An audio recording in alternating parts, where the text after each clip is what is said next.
सभी भारतवासी को शुभ प्रभात।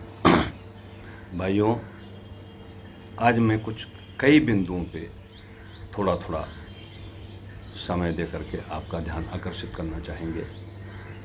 भाइयों, सर्वप्रथम इस भारत देश या पूरे संसार में जो महामारी कोरोना से लोग पीड़ित हैं, उससे संबंधित कुछ मैं आप लोगों को बताना चाहेंगे। भाइयों, अभी क्या है कि कोरोना से आपकी जीत निश्चित होती जा रही है। अभी 19 तारीख से 25 तारीख के बीच में जो आंकड़ा हमने देखा है वो है 10% जो पहले था 19 तारीख को, वो अब हो गया है 25 तारीख में 5.25% के आसपास, 6% मान लें। तो इसका मतलब आप जीत की तरफ जा रहे हैं।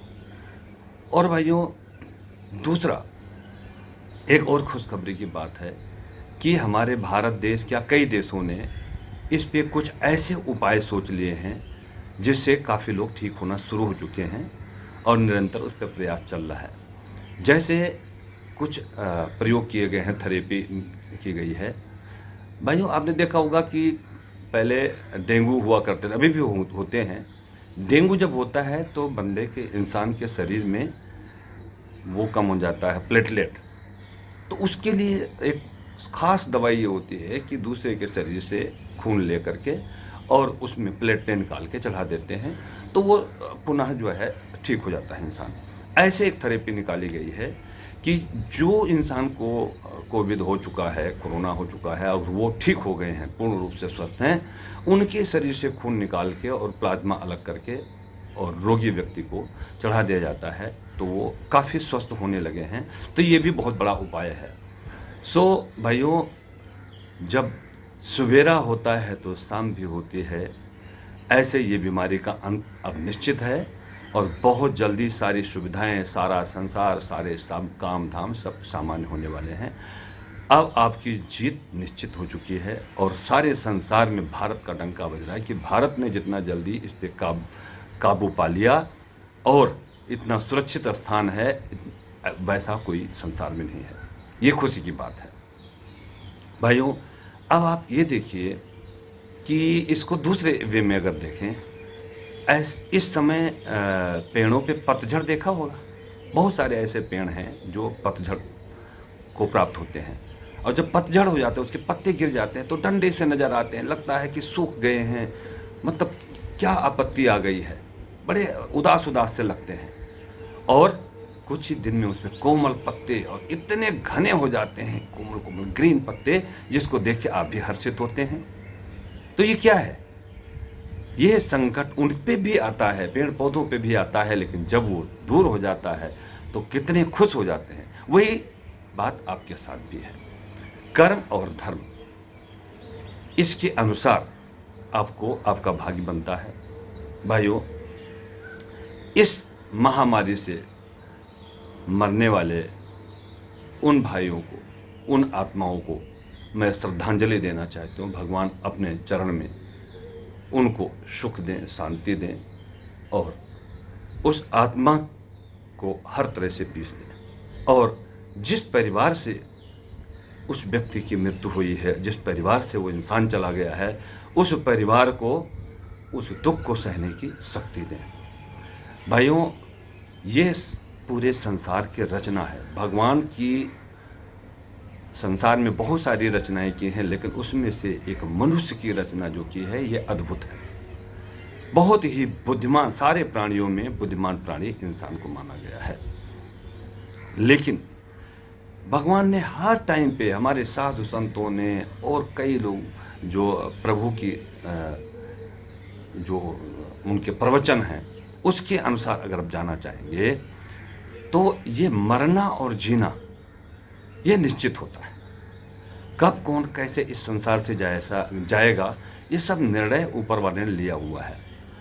जैसे आप देखिए, कोई दवाई बनाते हैं, उसका एक्सपायरी डेट साथ में लगा देते हैं कि इसके बाद ये काम नहीं करेगी।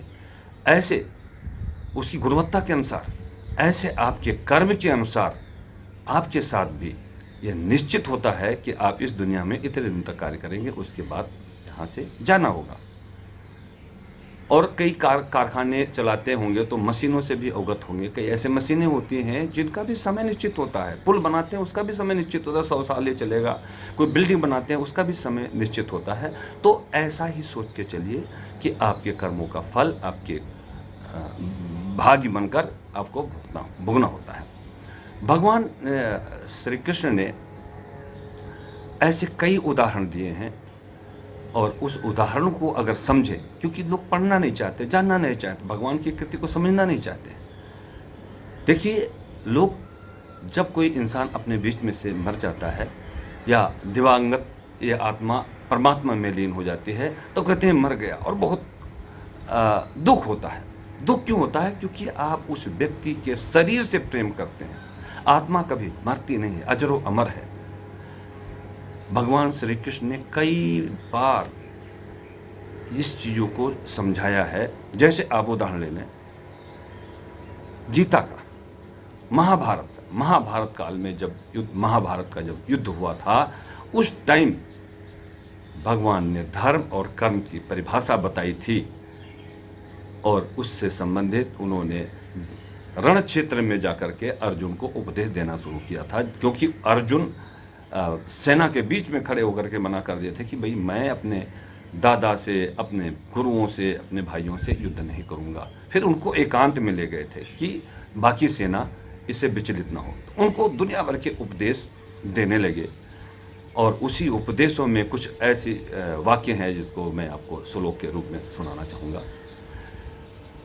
जब उन्होंने कहा कि मैं अपने भाइयों से और इनसे युद्ध नहीं करूँगा, तब उन्होंने कहा था कर्मणे बाधिकारस्ते माँ फले सुख कदाचन।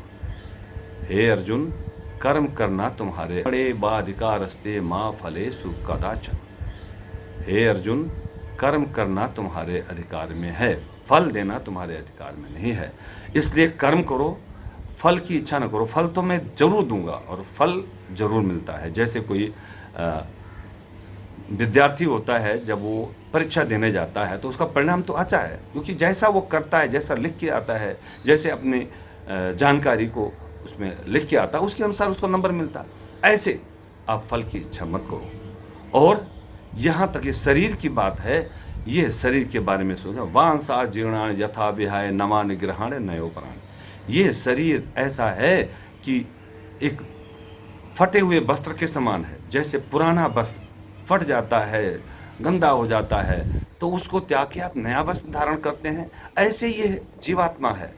इस शरीर को छोड़ के दूसरे शरीर में प्रवेश कर जाता है। तो ये क्या हुआ? ये भगवान का किया हुआ सारा सब कुछ है। अहम और वहम, ये दोनों अपने जीवन से निकाल दीजिए। एक तो वहम ना हो कि जो है मैं ये हूँ, मैं वो हूँ। टैग उतार दीजिए भाइयों। आप जिस दिन टैग उतारेंगे आपको बहुत शांति मिलेगी।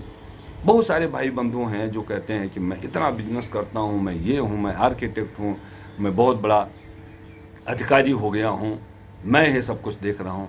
आप जो देख रहे हैं वो कर्म आपको भगवान ने ही दिया है, और आप भाग्यशाली हैं कि इसमें 135 करोड़ की जनता में कुछ ही % हैं जो अपने आप को करोड़पति या लखपति कहते हैं। परसेंटेज मैं अभी एग्जैक्ट नहीं बता पाऊंगा, लेकिन वो आपके कर्मों का फल है जो आप यहाँ आके भुगत रहे हैं। आप कार्य कर रहे हैं, लेकिन घमंड ना कीजिए, क्योंकि ये जीवन हमेशा के लिए आपको नहीं मिला है। और इस कर्म धर्म से संबंधित एक महात्मा थे, तो एक साधक, उनका उपासक, वो महात्मा के पास गया और उनसे अनुरोध करने लगा कि प्रभु हमें आज कोई ज्ञान दीजिए, कोई उपदेश दीजिए जिससे मेरा जीवन अच्छा जी सकूं, निश्चिंत होकर जी सकूं। तो वो महात्मा ने उनको 2 पैसे दिए।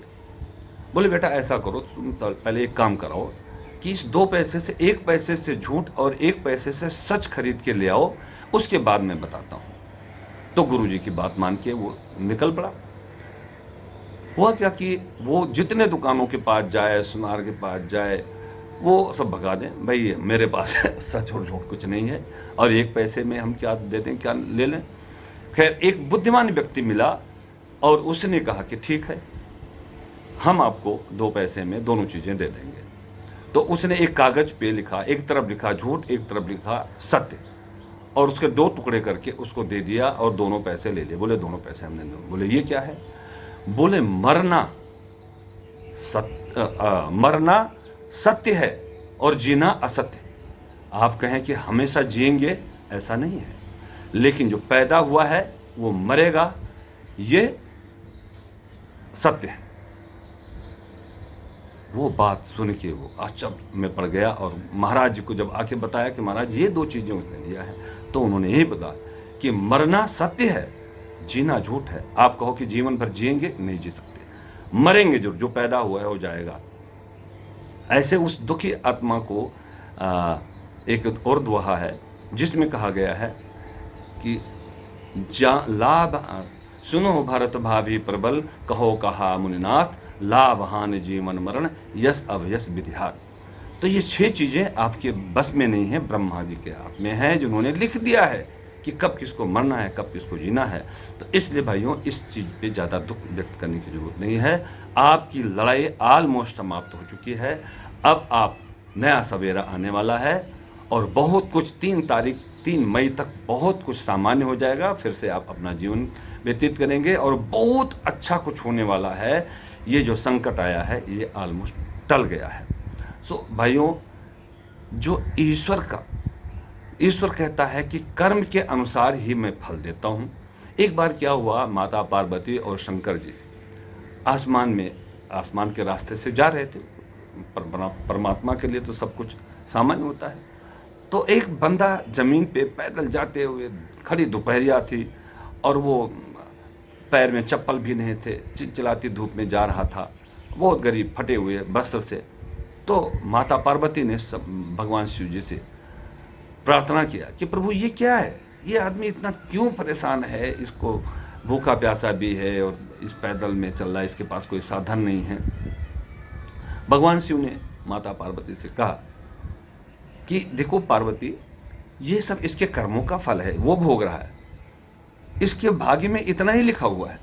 बोले नहीं, मैं ये मानती नहीं, इसको आप दीजिए, मैं देखना चाहती हूँ कैसे इसे भाग्य में लिखा हुआ है। बोले ठीक है, आप नहीं मानते हो तो मैं दे के देखता हूँ, लेकिन इसके भाग्य में नहीं है इसलिए इसको मिलेगा नहीं। बोले अच्छा ठीक है, आप करके दिखाइए। तो भगवान शिव ने जिस रास्ते से वो आ रहा था उसमें एक सोने का घड़ा सर्फी भरा हुआ रख दिया। वो थोड़ा दूर जब रह गया तो उस इंसान के मन में क्या आया कि यार अंधे लोग कैसे रास्ता चलते हैं, जरा मैं आज उसका अनुभव लेता हूँ। और वो घड़ा के नज़दीक पहुँचने से पहले उसने आंख मूंद के और रास्ता पार कर लिया। भगवान शिव ने कहा पार्वती देखो, ये इसके कर्म में जो लिखा हुआ था मैंने वैसा दिया है, हम जबरदस्ती इसको दे नहीं सकते हैं क्योंकि इसने ऐसा कुछ कर्म नहीं किया हुआ है। तो भाइयों, आपको अपने अच्छे कर्मों के अनुसार फल मिलता है। आप कहें कि मैं बड़ा ज्ञानी, बड़ा विद्वान या बहुत महान हो गया हूँ, आप कुछ नहीं हैं, आपके कर्म का फल आप भोग रहे हैं। तो भगवान को शुक्रिया करें, शुक्रिया अदा करें उस परमात्मा को और उसकी रचना को समझें। तो भाइयों, मैं बहुत ज़्यादा समय ना लेकर के आज यहीं अपनी वाणी को विश्राम देता हूँ। जय श्री राम। सुख रहें, समृद्धशाली हों, जल्दी यह कष्ट दूर होने वाला है। जय श्री राम।